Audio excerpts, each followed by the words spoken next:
John, Book of Jeremiah, sorry. Sige po, tayo-tayo, basahin natin ang salita ng Lord sa John at sa Jeremiah, chapter 15, verse 19. Pag-ibasa po natin in 3, 2, 1. Therefore, says the Lord, if you return, then I will serve you. Before me you stand, and if you extract the precious from your breast, you shall not hold. Amen. Makakapo na tayo. Purihin ang salita ng Lord. Tayo ng ilang. Okay. Sabi dito, therefore thus says the Lord, if you return, then I will restore you. Thus, before me you will stand. And if you extract the precious from the worthless, you will become my spokesman. Naintindihan ba natin yun? Sa Tagalog, sabi niya dito, basahin natin sa Tagalog in 3, 2, 1. Sabi ng Panginoon, kung ikaw ay babalik, ikaw ay aking ibabalik sa harap ko, ikaw ay tatayo. At kung ilay, wala mo ang mahalagan sa kawalan, ikaw ay hindi aking natatapat. Okay. Napakabuti ni Lord, no? Ang ating pag-uusapan sa umagang ito is about pruning. Sabi mo, pruning. Ang ating topic sa buwan na ito is about fruitfulness. Amen? Ibig sabihin, pagiging fruitful. No, tamang pagiging mabunga. Pero hindi doon nagtatapos ang ating tema. Ang sabi diyan, fruitfulness in hard times. Ibig mo sabihin, Pastor, may hard times talaga. Alam nyo, marami nagtatanong, sabi nila, Pastor, bakit gano'n? Mula nung nag-record ako, parang nasira yung mga magagandang bagay sa buhay ko. Parang lalong naging bumigat ang sitwasyon. You know, my friends and family, makinig kayo. Hindi gano'n ang kalooban ng Lord sa'yo actually. Na maranasan mo yung mga bagay na hindi mo deserve. Sabi mo sa katabi mo, hindi mo deserve yan. Di ba? Pero tandaan natin, bago magkaroon ng bunga ang isang halaman, dumaan po yan sa isang season na napakahirap. Tama ba? Tingnan mo yung katabi mo, kung habang naghihirap yan. Di ba? Kaya sabi dito, ang pagiging mabunga sa gitna ng paghihirap, hard times. Pwede bang times na lang, wala ng hard? Di ba? Madalas ang tao gusto lagi kasiyahan, comfort, pag hindi na masaya, maalis na. Di ba? Pero dito, God is reminding us, isang paalala sa atin ng Panginoon, hindi ka pinanganak sa mundong ito para sa comfort. Pero may pinahal ka ni Lord at mahal ka ng Diyos. Why?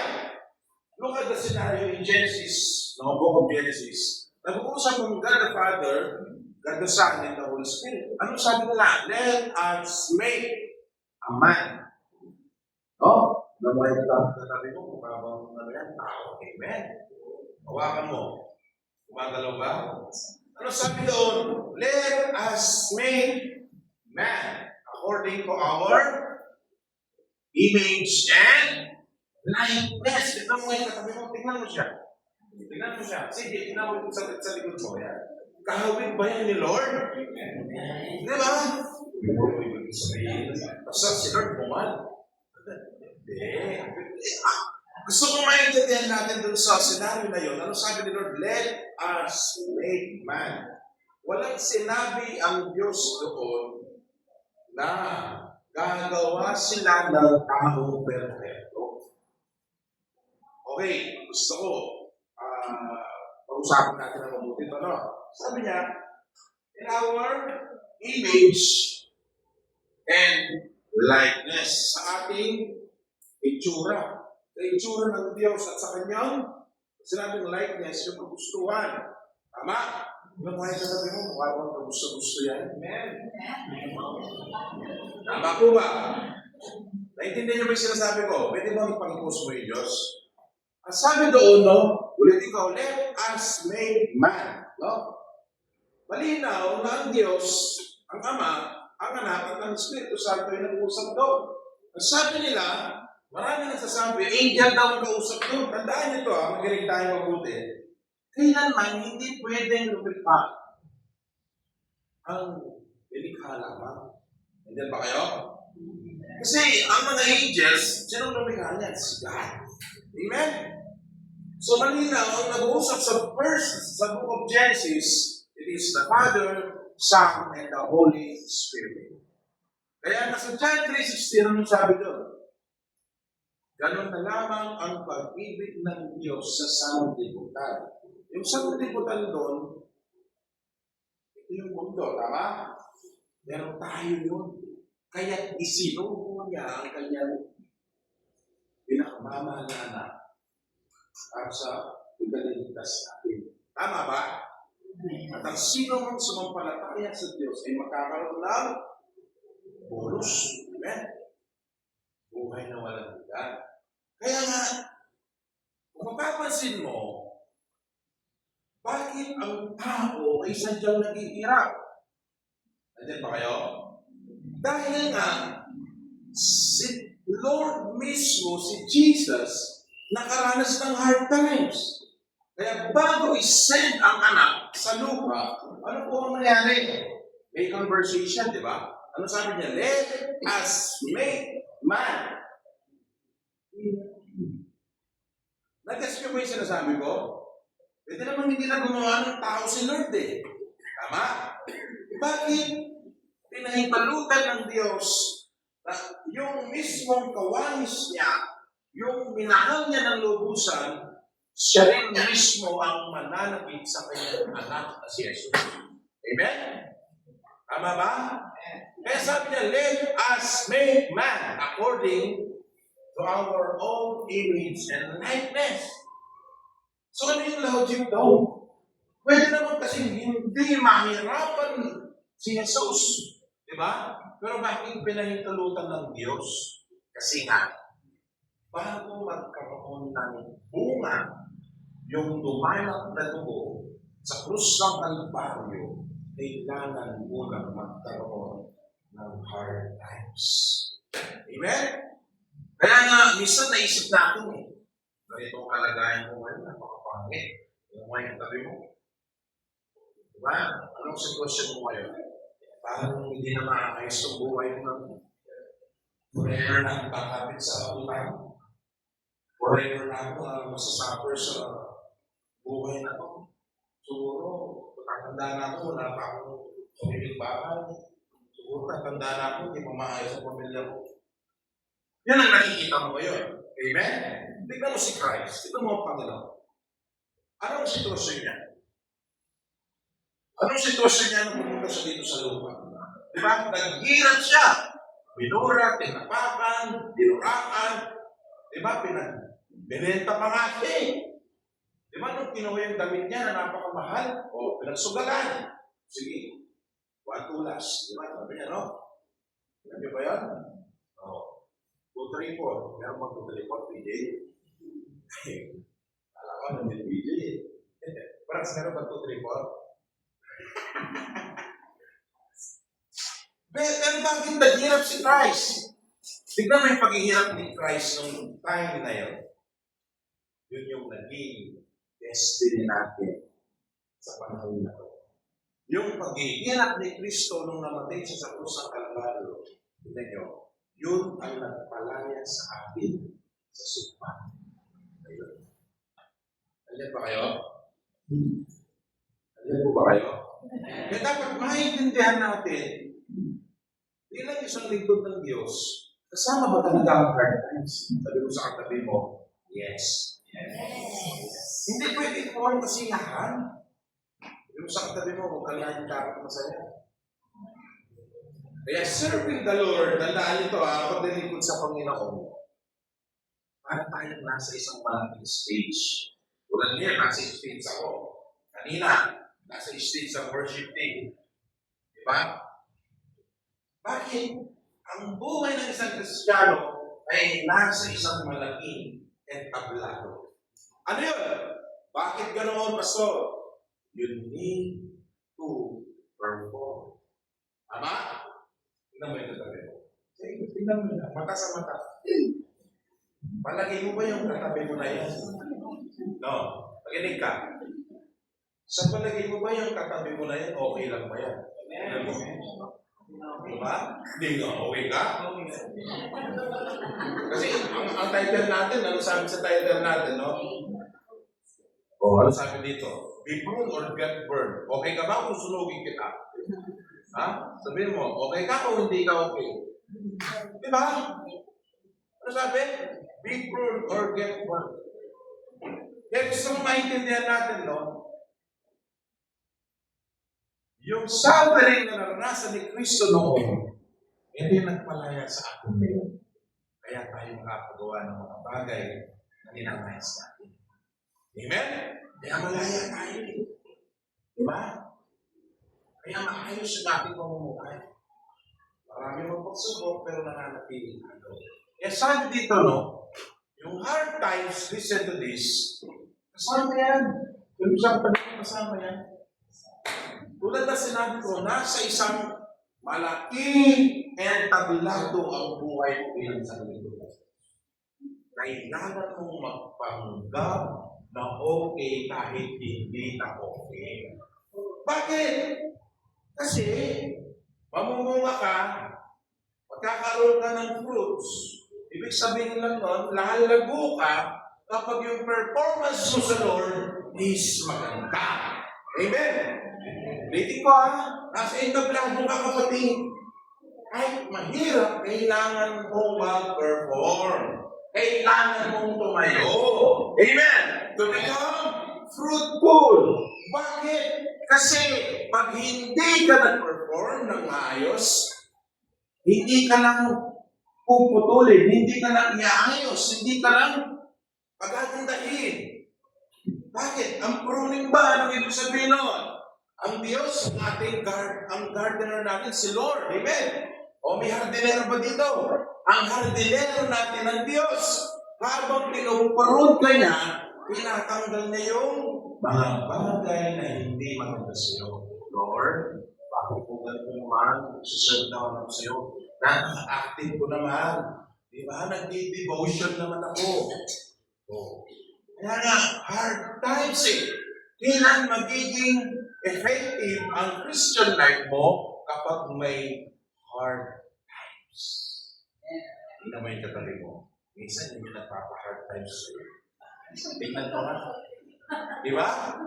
Kaya nga, be rude or get burned. Mayroong panganib sa pagiging walang bunga. Kaya pag tayo walang bunga, no? Anong mangyayari sa atin? Susunugin tayo ni Lord. Kaya, kung ako sa'yo, sabihin mo sa katabi mo, kung ako sa'yo, di ba? Magpapaputol na lang muna ako. Sabihin mo sa katabi mo. Di ba? Sabihin mo sa katabi mo, kung ako sa'yo, magpapaayos na lang ako. Sabihin mo sa katabi mo, kung ako sa'yo, aayusin ko na ang buhay ko. Dahil, sabihin mo sa katabi mo, dahil, baka, sunugin kayo. Di ba? Tingnan mo itong verse na ito.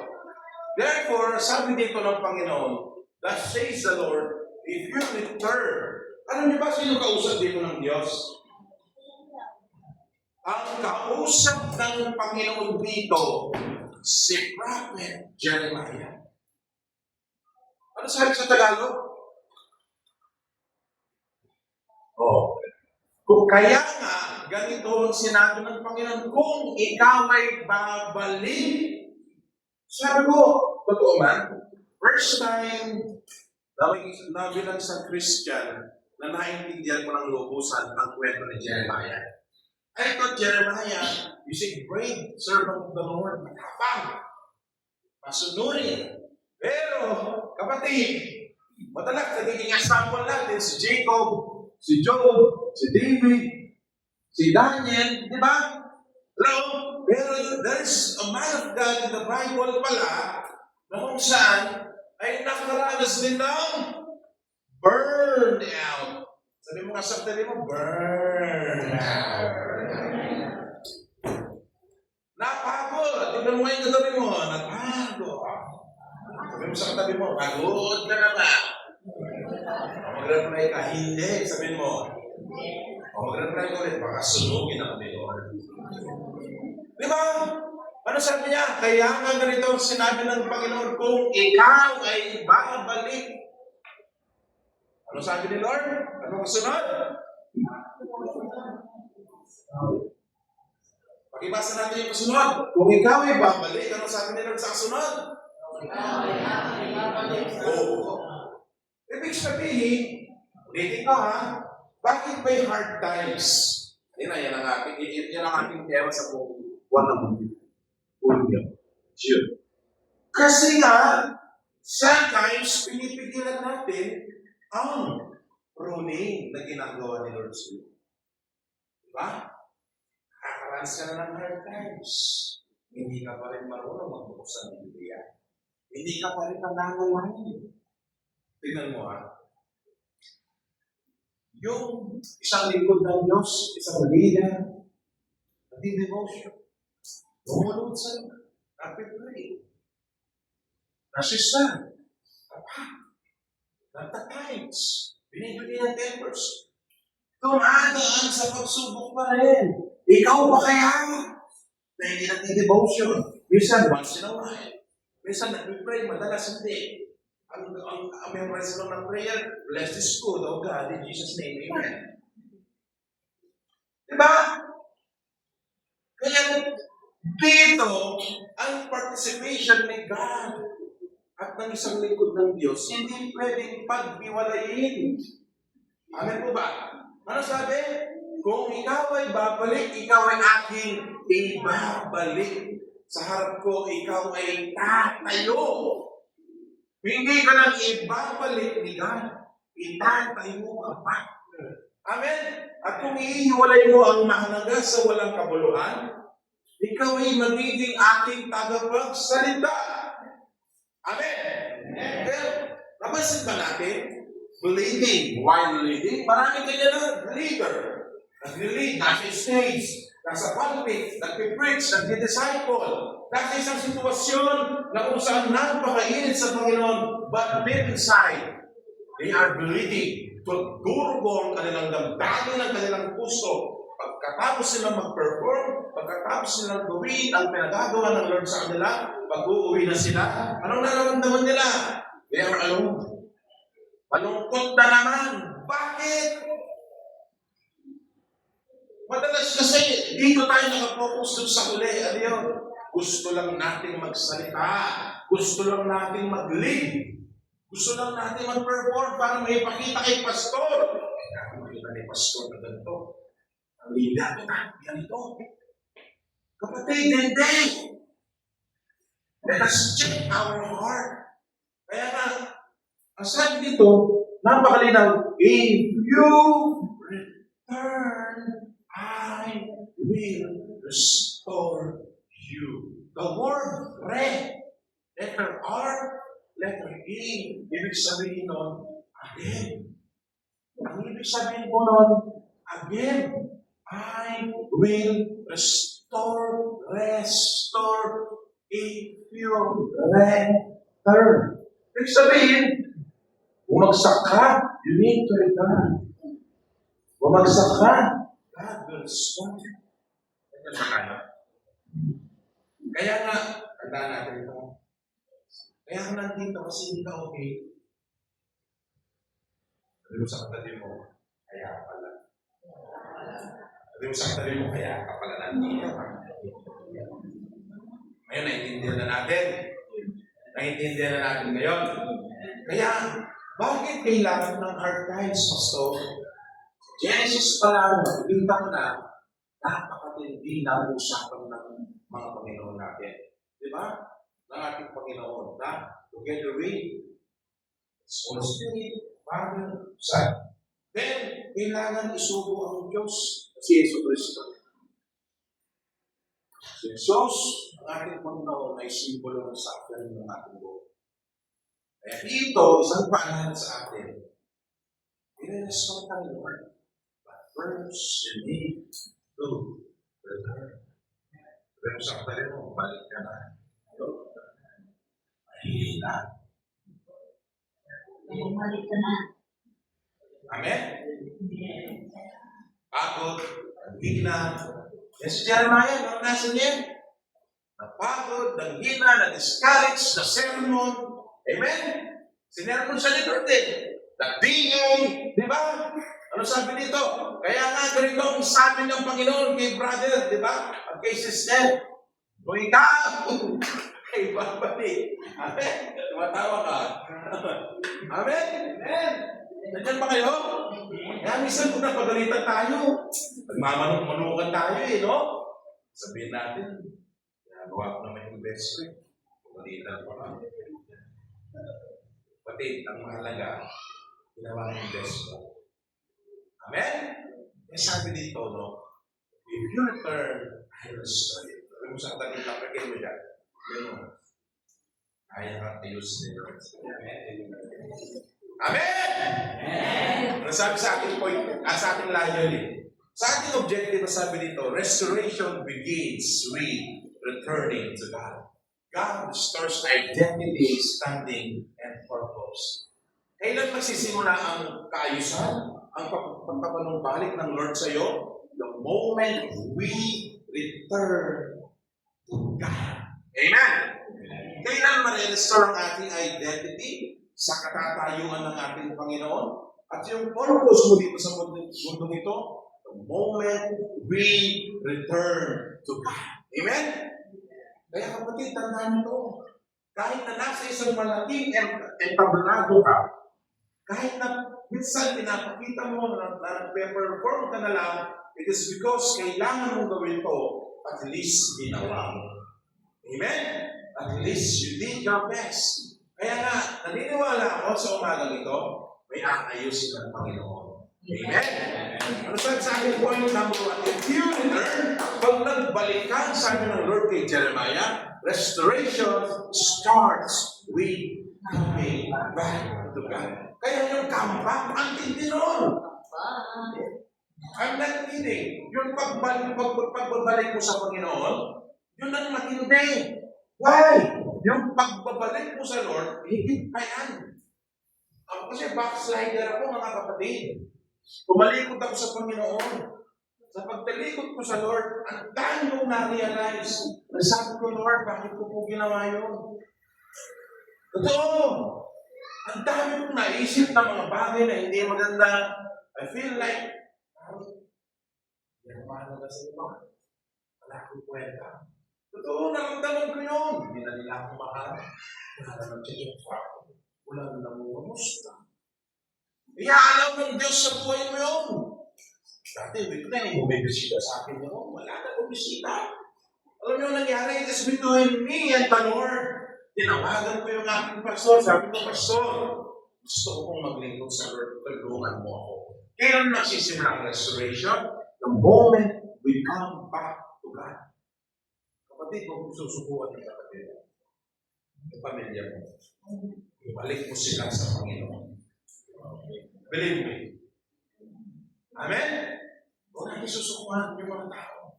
Kung ayaw na nila mag-serve, dahil sila yung nasukat, dahil sila yung sumugat, di ba? Ang sakit eh. Di ba? You're expecting na ang mga Christian, and mabait sila. Yes, amen. Buti naman mo. Mag-ila ka. So much later. Gusto ko, Brad, chinat ka. Okay naman po. Well, mga pwede mo mayroon, kahit 2,000 yan. Diba? Nandiyan ba tayo? Meron na nangyari. Hindi nagpahayag. Ang sakit. Kasi pamangkin, tapos yan pinayaran. Alam mo naman, nalipin ako Christian. Doon na nagsisimula ang discouragement, ang pangihina mo. Nag-iiba na yung pananaw mo. Unti-unti ka lang naduduro. Unti-unti lang nagiging negatibo ang isipan mo. Pero the truth is, ano totoo? Kailangan may ma-restore sa buhay natin. Para maintindihan natin yung mga ganong suffering. Yung ganong hard times. Diba? Hard times sa buhay natin yun eh. Paano natin matatawanan ng mga taong ito na gumawa sa atin ng masama? Ano sabi ni Peter kay God, di ba? Kay Jesus? Hindi na, Lord. Kapatid ko na ito. Sinaktan ako ng ilang beses. Ilang beses mo ba siya patatawanan? Ano sabi ni Lord? How many times that I will forgive my brother? Ang sabi ni Jesus, 50 beses. Ibig sabihin, every day is forgiveness. Di ba? Yes. Araw-araw. Kasi araw-araw nagkakasala ka eh. Pag-isip mo lang. Walang kape, naiinis ka na, di ba? Araw-araw yan. Pag-isip mo lang, may akamalan sa bahay. Balik ka na naman. Di ba, Daddy? Amen? Nandiyan pa kayo? Araw-araw may pagsubok. Kaya araw-araw, di ba? Nasusubok ka, natitest ka, nangihina ka.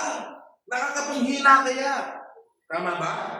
Yan ang gagawin natin. Tulad ni Jeremiah, sinabihan niya yung mga lingkod ng Diyos, magbago kayo. Napagod. Hindi na nag-disciple, discourage na, hindi na nag-cell group, hindi na nag-invite. Bakit? Kasi nga naranasan ni Jeremiah yung time na sabi niya, parang wala nangyayari. Ano sabi ni Lord kay Jeremiah? Hindi na magbalik. Ano sa katabi mo, magbalik. Balik ka na. Kaya malinaw eh. Yung participation ng Diyos at ng tao, mahalaga. Amen? Yes. Ayan ba kayo? Kaya pag nagbalik ka, God will restore everything. Amen. Sabi ng nanay ko, hindi mo sinigil yun ang kaupang sa'yo ng 50,000. Bakit? So, kanila na yun. Kasi bakit? Nag-stress ako eh, 1 month, hindi ako natutulog, hindi ako kumakain. Ano ang nangyari? Niloko ko. Hindi ko matanggap. Dati kasi kung niloko ako, kinakata ko sa harap ng bahay nila, talagang may nangyayari, hindi naman. Moment, God will restore us. Hindi mo marirealize sa buhay mo. Yung mga nanloko sa iyo, scam sa iyo, pinamit ka ni Lord para tulungan natin sila. Although, nagbagyari tayo minsan. Minsan yun na lang yung kaya kinahirap mo, tinulungan mo yung tao. Masakit ka kami. Nalasan ko po yung mga kapatid. Pero ano hindi ma-realize mo, yung tinulong mo sa mga tao ngayon, o yung hinirap sa iyo na hindi na binili, mas sigit pa yung dumating sa iyo. Bakit? Nakita nila yung uso. Amen?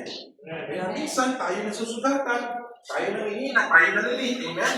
Kasi may mga nangyayari sa buhay natin na hindi maganda. Tama po ba? Amen. Diba? Amen. Sabi mo sa katabi mo, tama pala yun. Tama pala yun. Okay. Sabi dito, God first requirements not perfection. Bitin ko makikita mo si God, perfect siya. 100% God, 100% man. Di ba? Kung nag-uusap sila.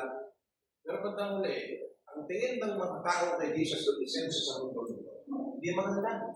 Pero tignan mo, si God, napakaganda ng kanyang requirements sa iyo.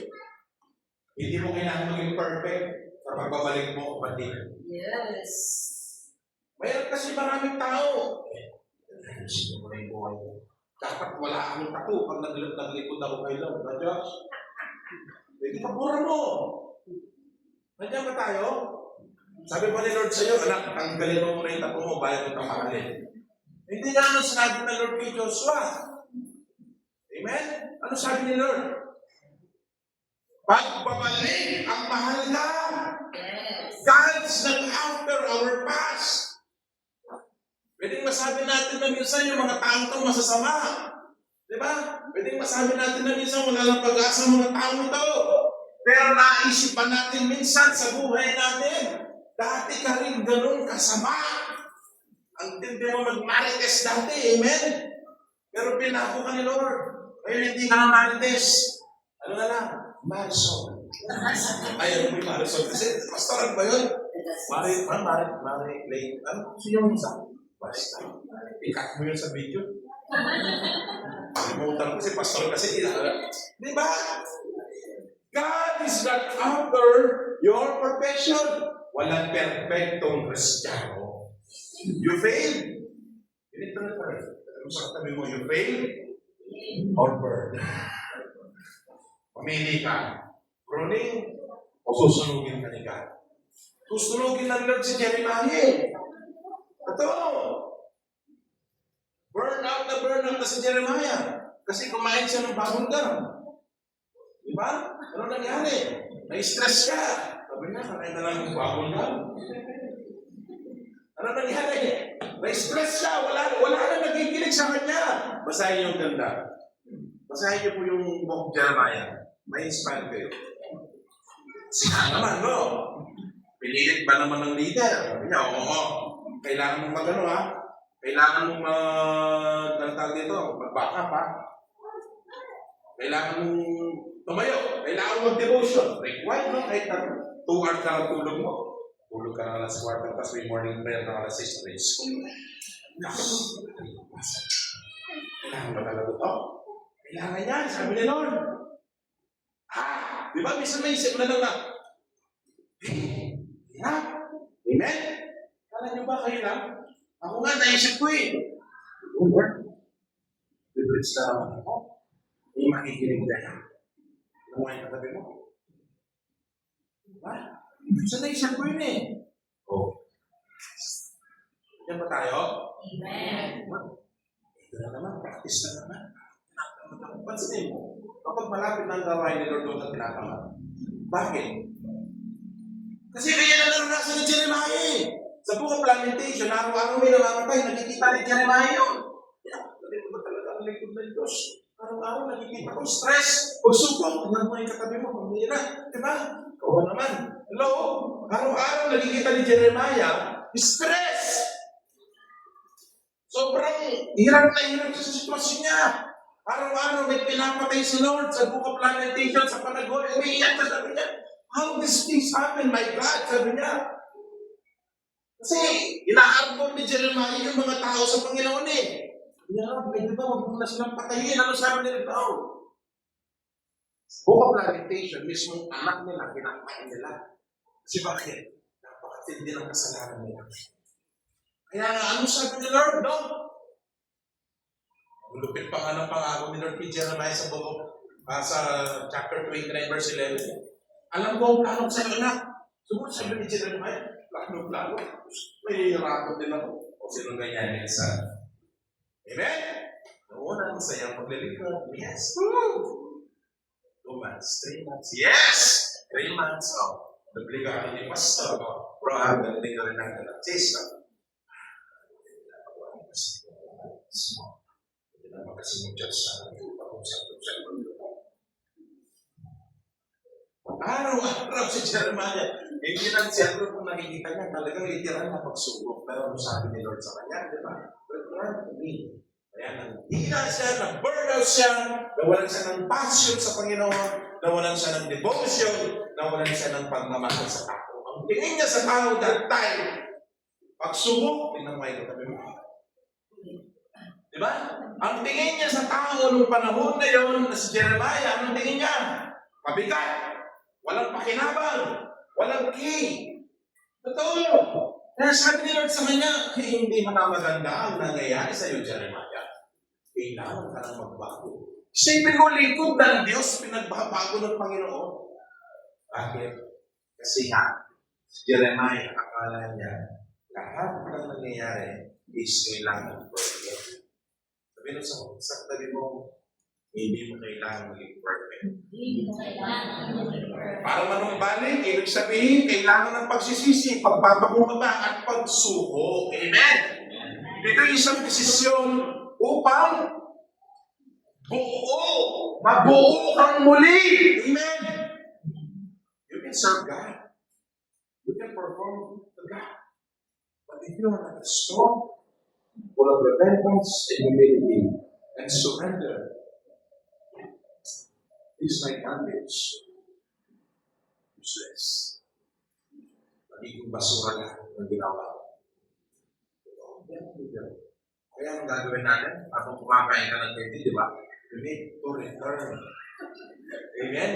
You need to return and repent. Nakikita niyo ba yun? No eating and drinking in certain sanctuary. Luto nyo Next week, magbibili ang pandesal dito Bumili kang pandesal, Brother Bert Brother Bert, si Diyos Bago mag-Sunday service, mag-aalmusal muna kayo, no? Para walang nguya-nguya ng ganyan, no? Dati kasi may ganyan naman Kailan ba yung dati na yung pastor kasi? Nandiyan ba kayo? If you return while eating candy, God can restore you. Amen? Nasa Singapore. Buti hindi kumakain Singapore kayo. Nandiyan ba kayo? Patapos na tayo. Let the wicked forsake his way and return to the Lord. Alam nyo guys, listen. Mahal na mahal kayo ni Daddy. Dapat lang ma-realize mo I need to return. Amen? Amen. Ang sakali mo, magbabalik ako. Return to me and I will return to you. Sabi ng bukang Malakay 3:7. Amen? Amen. Grabe, napaka-ganda ng pangako nito. Dapat nag-uusap kayo, amen? Habang kausap mo si God, may nangyayari maganda sa buhay mo. So, dito, paglabas niya dito, kakausapin mo si Lord. Ang galing mo yung tampo mo kay Lord. Ang galing mo yan. Walang mangyayari sa'yo pag ganyan. Huwag kang magdakamdan, bakit ganyan pa rin ang sitwasyon mo. Remember this, your former or your previous o anumang klase, nakaraan, ngayon, na sitwasyon mo ngayon, that is not your destiny. Amen? That is not your destiny. Makinig ka sa akin. Kapatid, bukas sa makalawa, mali mo may maganda na mangyari sa iyo. If you return to God. Amen? Habang nagbabalik ka, kapatid, may nangyayari maganda. Andiyan po ba kayo? The prodigal son. Ano nangyari? Ano nangyari sa prodigal son, di ba? Habang tumayo si sister, di ba? May nangyari sa prodigal son. Amen? May nangyari sa prodigal son habang tumatayo si sister. Parang maganda mag-pag ganito, no? Wala nang tatayo, no? Pastor, alam mo na sa susunod ang atake mo, Parang makikinig talaga sila. Amen? Habang nagkikipag-usap si Joanna, bumalik yung prodigal son. Amen? Ano nangyari? Tumayo siya. Kaya minsan yung pagtayo natin, kapatid, it is not only a gesture. Simbolo ito, no? Na tayo ay tinayo ng Diyos. Kaya, huwag mong iisipin na hindi nakapag-dapat. Yung prodigal son, dumating siya sa punto na malaki, nagyabang. Kaya ko nang gawin ang lahat. Bakit? Marunong ako, mayaman ako. Ano nangyari? Asus, na-scatter, nadali ka. Ano nangyari? Naghirap ka. Ano nangyari? Anong ginawa ng prodigal son? Kumain siya sa pagkain ng pig. Di ba? Ano sabi niya? Nangyari siya. He came to his senses. Kailangan kong manumbalik. Di ba? Para makautang uli. Kailangan kong manumbalik sa Panginoon upang maayos muli. Tama ba? Ano sabi niya? The prodigal son got up and returned. Bakit ama ang tinutukoy lagi sa Bible? Father. Totoong ama niya, hindi si God the Father, Bakit ama? Kasi nga, tanging magulang lang yung katanggap sa anak ng totoong pagmamahal. Ang kapatid, gusto ko. Kaya, matanda na, alam niya na ginagawa. Pero ang nanay, ang tatay, di ba? Kahit ilang beses ka bumangga sa sasakyan, mahal pa rin ang anak mo. Di ba? Anak mo yan Kasi sarmulan mo yan, si Daddy A. Pinartil mo yung mga kamay ko, pinalo-palo ako. Pero hindi ko siya sabi niya. Tigas ng ulo mo, pero tumibay ako. Di ba? Doon ko na-realize ang pag-discipline na lang magulang sa akin. Kaya kapag pinalo ka, huwag ka magkakampo. Amen? Ibig sabihin mo, pinapalo lang ako ni Papa ko. Yung iba, mga bata, ganito pag lumaki ko kagad yan sa anak ko, huwag naman. Huwag gagawin ng mga bata. Amen? Kaya bless na bless ka. EJ, hindi ka pinapalo. Diba? Ang gandang example, ano sabi dito? The prodigal son, even after wasting everything, the moment he decided to return, restoration began. He was not rejected. Alam niya, napakahalaga ng word na to. Kaya yung kasunod niya, yung dash. Alam niyo yung ibig sabihin ng dash na yan? Alam niyo yung ibig sabihin niya? Sa mga nag-aaral dito, mas binibigyan ng halaga yung kasunod. He was received. Tinanggap siya muli. Amen?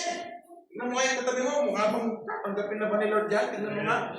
Sabi mo sa katabi mo, huwag niya muna kunin. Lord, huwag mo muna siyang kunin. Tanggapin mo muna. Amen? Amen. Ano sabi dito, no? Your restoration starts The moment you return to God. Amen? Iyak mo lang sa Lord. Umiyak ka sa Panginoon minsan. Ang pagiging isang tunay na lalaki, hindi ito yung kayabangan, palakas sa Diyos. Kung ako'y naglingkod sa Lord, kilala niyo kung gano'n ko kapag boy noon. Mas masarap palang maging good boy sa Panginoon. Kahit na nasaktan ka na, nahirapan ka na, na-traitor ka na, di ba? Lahat-lahat ng mga masakit, naranasan mo. The moment na umiyak ka sa Lord, ang sarap, grabe. Parang nararamdaman mo na, Lord, I love you. Bakit? Pagod ka eh. Jeremiah, ganyan ang ginawa niya. Ano nangyari? Dahil sa pagiging broken niya, nadurog siya, nanghina siya, di kaya pagod. At hindi siya restore. Amen? Point number 2, I will restore you. Nag-focus lang tayo dun sa isang verse. Ano sabi dun sa verse na to, di ba? Malinaw dito sa sinabi ng verse dito kanina. Ano sabi niya kanina, di ba? If you return, yun ang point number 1 natin. Yan yung pangalawa, I will restore you. Ano yung point number 1 natin? No, habang nag-iingay si Gabo, ano sabi dito? If you return, restoration starts with coming back to God. So, i-restore ka ni God, pag nagbalik ka sa Kanya, if you return. May pangalawa, ano sabi? I will restore you. Nandun pa rin tayo sa book of Jeremiah, amen? Nakasunod ba kayo? Nasa Jeremiah 15:19 pa rin tayo, no? Ano sabi ng point number 2? Pag-ibasa nga po natin. I will restore you. Meaning, ang pag-restore or pagpapanumbalik sa iligan, it is your identity. Ang identity mo, no? Tandaan mo to, ha? Ikaw ay anak ng Diyos. Lingkod ka ng Panginoon Jesus. Hindi ka lingkod isa taas. Ayan ba kayo? Kasi madalas, maraming tao, maraming Christian ang nasasabi nila sa sarili nila. Ganito na lang ang buhay ko siguro. Sorry, hindi na. Kapatid, pag tinanggap mo yan, pag tinanggap mong talo ka sa buhay mo, kawawa ka. Hello? Hindi kanya na-identity. Ikaw rin ng Diyos. Ayaw na kalata ng Diyos. Amen? God restores identity, not just condition. Pwede okay ka na ngayon. Okay ka na. Pero ang tanong is, what is the condition of your heart right now? Okay ka ba talaga? O nag-okay ka na? Tingnan mo nga yung katabi mo, mukha bang okay. God restoration is not partial. It is complete. It restores your standing before Him, not just your situation. Kapatid, tanungin kita. Kumusta yung puso mo ngayon? Nga? Siyempre wala naman aamin eh. Nasa isang malaking entablado kasi tayo. Di ba? Pumunta ka ng church, ngiti-ngiti. Hindi naman tayo takpan ng foundation mo yung pinagdadaan mo. Di ba? Kahit makapal pa yung lagay mo ng makeup, halatang may pinagdadaan ka. Kahit napaka-pogi mo pa ngayon, di ba? Naka-jacket ka, naka-forma ka. Halata na kulang na yung pera mo sa bangko. Di ba? Hindi ba tayo?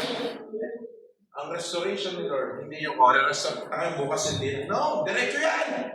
Nasa sa'yo lang kung paano mo tatanggapin yan. Amen? Yeah. Kasi rin-restore ka ni Ligat eh. Tinayo ka na Ligat eh. Ano gagawin mo? Return. Amen? Return to God. Yung katatayuan mo sa harap ng Diyos, ayaw ni Lord na, ayaw kung ganyan ka. Amen? Kaya huwag kang papayag na ang ganyan ka na lang. Sabi mo sa katabi mo, hindi ka talaga. Reading ko sometimes may betrayal, may suffering, may panghihina, may condemnation, pero God is a God of restoration. Amen? When was the last time you cry out to God? Kailan ba yung huli na sumuko ka sa Panginoon? Lord, ayoko na, pagod na ako, hindi ko na kaya. Kailan? Tawagan lang ako yun. Ginawa mo araw ang gabi. Ginawa mo gabi ang araw. Hindi ka pa rin na-appreciate. He said this morning, na-appreciate ka na ito. Huwag tayong magpapakitang gilas sa tao. Magpapakitang gilas ka sa mga. Ang tao, hindi masasabi yan. Being a pastor sa loob ng 11 years, kapatid, yun ang madali, journey ko. May mga taong nusgan ako. May mga tao na ginad sa buhay ko dati. May mga tao na hindi ang tinanda. Minura, kinismis. Masakit, kapatid. Pero alam nyo, sila ang ginamit ng Lord, kaya nandito pa rin ko. Bakit? Sabi ko, someday, makikita nyo na yung minura mo, yung kinismis mo, wala nang nagsisimula pa lang, ay patuloy na tatayo sa harap ng Panginoon. Kaya sabi ko, wala akong dapat matalayan sa tao. Kanina ako dapat magpatuloy sa loob. Amen? Restoration, no? Sabi nito, God says before me, you will stand. Meaning, restoration brings you back into right relationship and purpose. Kaya kapag ikaw will restore, alam mo na yung purpose mo. Amen? Alam mo na yung priority mo. Tama po ba? Ay, wala. Tama ba? Na tuwing linggo, yung linggo ay kay God. Amen? At yung relationship mo kay God, maayos. Sabi ko nga, hindi kailangan ni Lord ng perfectong tao. Pero kailangan ni Lord ng maayos sa tao. Amen?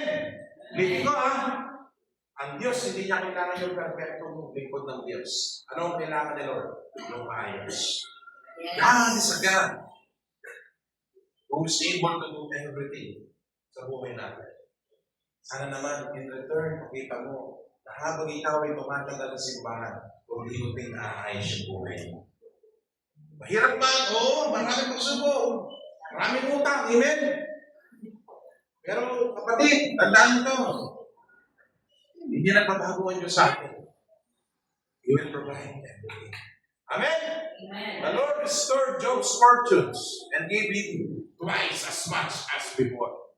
Di ba? Ano nangyari kay Job? Ang daming nawala sa kanya. Pero ano nangyari? 2 beses binalik ng Diyos sa kanya yun. Amen? Kapatid, gaano karami na nawala sa'yo? Tahanan? Pera? O ano mang bagay na maganda sa'yo? Return to God. Return to your relationship with the Lord. Return to your prayer life. Return to God. He will restore everything. Amen. Habang nasa isang malaking entablado, huwag kang makapagod na bumalik sa iyo. Diba kanina, di ba? Leading. While bleeding, habang nag-delete, iniisip mo yung bills.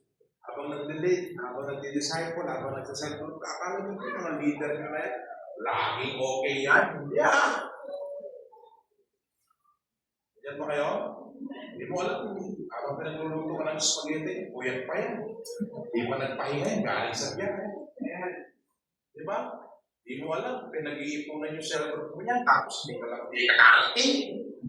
Pagdating sa bahay, tulog ka pa rin. Totoo, sinasabi ko sa mga leader nyo, gawin ninyo ang ginawa ko sa inyo. Pagtsagaan nyo ang mga pagod. Bakit? Kasi, hindi lugi pag nagdilito ka kaya. Nagtalit ka ng spaghetti, ang ibabalik sa inyo ng karpunahan. Diba? Nagtalit ka ng tinapay sa salon mo, ay ibabalik sa inyo ng pizza. Proven and tested. Nakita niyo pong buhay namin ng asawa, mga kapatid, hindi po biro ang mga pagsubok na hinarap namin. Pero God is a God who is able to do everything in our life. Why? Dahil na-restore kami ng Panginoon. Amen? Sino dito naniniwala kung ano ang nawala sa iyo, babalik ni Lord na doble pa? Amen? Twice, ibabalik sa inyo. It restores my soul. Sabi sa Psalms 23, verse 3, no? This son of mine was dead and is alive again. Amen? Job lost everything. Makinig tayo. Una yung prodigal son kanina, ngayon si Job. Job lost everything. Family, wealth, health, but God restored him completely. Not only did he recover, but he ended up with double blessing. Sino dito ang gusto ng double blessing? Yeah. Brother Makma, kung buhay mo ngayon, maniwala ka sa akin. Kaya ayos ni Lord yan. Believe me. God's restoration is greater than your original state. Amen? Ang restoration, ang pag-aayos ng Diyos sa iyo ay higit pa sa naranasan mo dati. Alam mo, yan ay buhay mo, kapatid din. Last point. Extract the precious from the word bless. Ibig sabihin, iniwala yung mahalaga sa walang kabuluhan. Kapatid, ulitin ko ha. Kailan magsisimula ang restoration? Kailan magsisimula ang pagiging fruitful? Kapag tayo nanumbalik sa Lord. Amen? So habang may pinagdadaanan ka, habang nararanasan mo yung mga bagay na hindi maganda, kapatid, kapag ikaw ay inaayos ni Lord, nararamdaman mo na kasi may discernment ka na. Sandali. Malito. Sandali. Mukhang naliligaw na ako ah. Sandali. Kung pinatama kong ginagawa ko. Bakit? Kasi na-stop.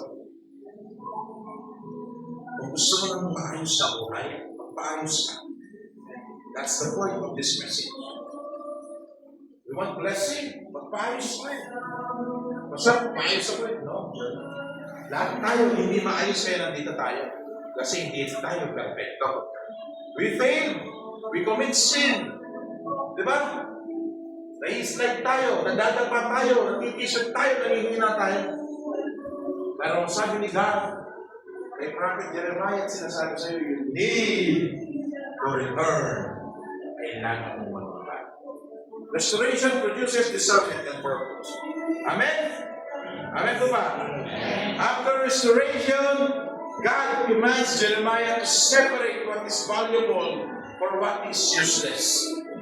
Kaya, nung i-restore siya ng Panginoon, nung i-restore siya ni Lord, anong nangyari? Bitaw. Nung i-restore siya ng Panginoon, anong nangyari kay Jeremiah? Mas nag-focus siya doon sa pinagagawa ni Lord. Kapatid, may pinagagawa si Lord sa iyo. Yun ang i-focus mo. Huwag mo munang isipin yung mga nagsira, nanira, gumawa ng mga bagay na hindi maganda sa iyo, tumuraydor, lahat, nagpahina, lahat. Ang isipin mo ngayon, ano ba ang instruction mo, Lord, sa buhay ko? Yun ang alamin mo. Alam nyo, 15 years ago, tinanong ko ang Diyos, Lord, ganito na lang ba ang buhay ko? Para akong isang daga na nagtatago, wala akong mapuntahan. Hello? Amen. Ang ginawa ni Jeremiah, sumunod siya sa instruction. Okay, Lord, I will obey you. Kaya ano sabi ni Lord sa kanya? For I know the plans I have for you. Anak, may plano ako sa iyo. Ano yun? Plans to prosper you. Pagyamanin ka, hindi man literal na yaman ng pera, pero yung yaman na kasama mo ang pamilya mo, kasama mo yung mahal mo sa buhay, nakabangon ka, yan ang totoong wealth. Yan ang totoong prosperity. Hindi yung mayaman ka na, wala ka namang peace of mind. Marami ka ng pera, hindi ka masaya. Ang totoong wealth, ang totoong yaman, ito yung maayos yung buhay mo, yung pamilya mo. Kapatid, this is that time na tayo mag-desisyon. Amen? Amen? This means restoration is not just emotional healing, it is spiritual maturity. After mong umiyak, after mong madurog, anong gagawin mo? Magbubukas ka ng Biblia. Magdi-devotion ka ulit, mag-pray ka, hihingi ka ng gabay ni Lord, magpapatuloy ka sa paglilingkod. Amen? Amen po ba? Amen po ba? Look at the illustration, no? Look at our illustration. Peter denied Jesus 3 times after restoration. Jesus said, ano sabi, no? Bumagsak si Peter. Nanghina si Peter, nabigo si Peter. Ayaw na nga niyang maglingkod eh. Bakit? Kasi nga walang nangyari. Naglingkod na siya ng una. Pero hindi niya alam na na-deceive siya. Bumagsak siya. Nanghina siya. Anong ginawa ni Lord sa kanya? Hinanap siya ng Diyos. Kaya anong tanongin siya ng Lord? Anong gawin niya? Do you love me? Yes, oh God. Pakainin mo nga akong tupa. Amen? Mula sa pagiging bagsak o mula sa pagiging mahina, siya ay tinayo ng Lord muli upang mag-lead ng mga tao. Amen! Mga kapatid, restoration is returning. You need to return. You need to see. Go back to your first love. Go back to your first love. Manalangin tayo ulit, lumuhod tayo ulit. Samahan nyo kami ulit every Wednesday, kapatid. Bakit? May nangyayari the moment we pray together. May nangyayari kapag tayo sama-samang nananalangin. May nangyayari kapag nandito ka sa bahay ng Panginoon. Feed my sheep. Restored people don't stay the same. They became useful again. Amen? Yung mga binago, yung mga tinayo ulit ng Lord, yung mga inayos ng Diyos, hindi na sila nananatili doon sa luma nilang buhay. Sila ay ginagamit na ng Panginoon. Sila dito gusto magpagamit sa Panginoon. Tumayo ka sa umaga. Amen? Sa ating pagtatapos, ang sabi dito ng Panginoon, sa book of Jeremiah, chapter 15, verse 19, this is the process of God. First is turn. After mong manumbalik. Amen? Diba? Merong restoration, may kagalingan. Then after ng kagalingan, may responsibility. What is our responsibility? Ano yung gagawin natin? We will go back. Babalik ka sa first love mo sa Lord. Pagbubukas ka ng Biblia ulit. Amen? Bubukas ka ulit ng Biblia. Luluhod ka ulit, mananalangin ka ulit every day. Ang haharapin mo, mahirap. Pero nare-realize mo at kasama mo, isang Panginoon. The prodigal son restored identity. Yung alipugang anak, naayos yung kanyang katatayuan sa Diyos. Naayos yung kanyang purpose. Si Job, na-restore yung blessing. Di ba? Pwede ganyan tayo. Tulad tayo ng prodigal son na, Diyos ko po, tatanggapin pa ba kaya ako? Pwede, tulad ka ng isang prodigal son na, hindi ko lang ginawa kasalanan. Mahal pa ba kaya ako nila? Pero sabi ni Lord sa'yo, God will restore your identity. Then, pag nandyan ka na, anong nawala sa'yo? Like Job. He can restore everything. Ibabalik ni Lord lahat na nawala. Then like Peter, o ni Pedro, okay, naibalik na lahat na lang. Now this is your purpose. Maglingkod ka sa akin. Kapatid, tandaan natin ito. Hindi patapos ang Diyos sa buhay.